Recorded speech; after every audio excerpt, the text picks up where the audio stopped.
And in terms of man-made emissions of these greenhouse gases, about 3/4 of man-made emissions are currently carbon dioxide and the rest are methane and nitrous oxide. Now, something to understand about methane and nitrous oxide is they have a much more intense global warming effect.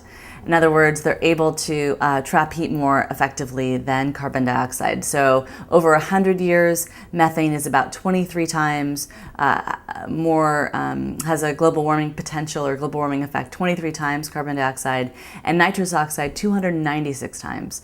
So these gases have this higher global warming effect. And so as we see an increased amount of methane and nitrous oxide in the atmosphere, that's especially concerning because they are so much more powerful in terms of trapping heat. And how that relates to our food on our plate is that methane and nitrous oxide are some of the major greenhouse gases that are coming from the food and agriculture sector. So all the more reason why we need to pay attention to the food on our plate when we talk about global warming. We've really shifted from a food system where livestock were integrated in a very natural and sustainable way into a farm, into this incredibly industrialized system where nature's cues are completely dismissed, where livestock is raised increasingly in highly concentrated feeding operations, where they are fed on diets that are totally unnatural to their systems. And so as a result, first of all the energy inputs into producing the feed for these animals to survive on in these feedlots. And secondarily, all of the emissions from these operations themselves, including the methane emissions that come from concentrating their manure in such incredibly huge manure cesspits. So it's partly this industrialization of livestock that's been such a factor in global warming. One of the major factors of emissions from livestock production has to do with this pressure on land and pressure on the forests. And because we've converted our livestock into these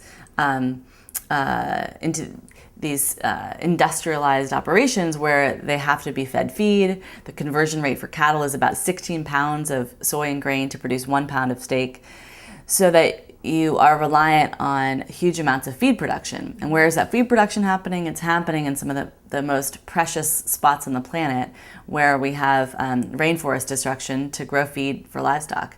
So that's part of it. But the other part of it is that there's also, because of the pressures, especially in developing countries, to grow food for export, that the traditional systems of very well-managed pasturing have been destroyed because those lands have been taken over for export. And so you have an increasing amount of those peoples who were pasture raising their cattle doing so on lands that are highly degraded. And as a result, those lands are emitting carbon dioxide into the atmosphere as the soil gets damaged by that pasturing. So it's these two things happening at once that are all connected to the industrial food system, but they're kind of two sides of the same coin.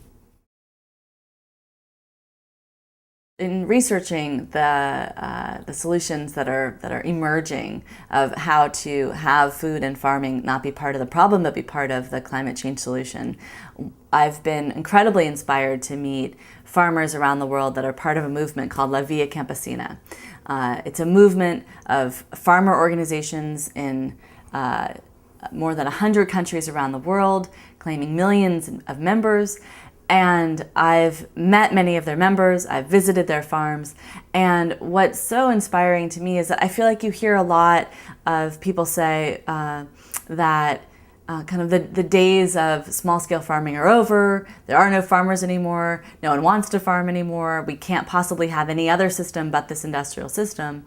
And what's inspiring to me about La Via Campesina is that embodied in these people, the lives that they lead, the food that they produce, the cultural traditions that they keep alive, is the truth that actually small-scale farming is widespread, thriving, and is really going to be one of the tools that we can use to help address the climate crisis. As individuals, when we think about what can we possibly do to address the climate crisis, it seems so vast, so huge. We all eat, and we can make food choices that have a direct connection to climate-friendly food system. And some of those choices are trying to reduce the amount of meat and dairy we consume if we're consuming a lot already, or if we choose to consume meat and dairy, to look for locally raised, organically grown meat and dairy. We can also really think about how to reduce the amount of processed foods we eat. Think about it. Every time you have another step between you and the food that was grown, you're talking about an increased amount of energy that went into producing that food. So trying to really go to the source, to kind of eat the ingredients as opposed to the final product the most that we can. And the other thing we can do, and in some ways this is both very challenging for some of us, but also very simple, is we can just really consciously think about how much food we waste. The average American family wastes about $600 worth of food every year. So the more that we can cut back on that food waste, the more that we're actually helping trim the food system. Now, I'll say one more thing about these individual actions. I am not Pollyanna enough to believe that if we all just individually change what we ate, the world would change overnight. That I really see that these food choices we make are kind of a daily reminder of the ways in which our lives are connected to the lives around us and to the health of the planet. And that by making these daily food choices, we can also start thinking of ourselves not just as part of a food system as eaters, but also part of a food system in terms of citizens. And what are the choices, therefore, that we want to make as citizens that will help shift our food system toward one that will help heal the climate as opposed to destroy the climate? So what do we want to say to our elected officials? What kinds of policies do we want to see? What do we want to see beyond our plate to help create a truly climate-friendly food system?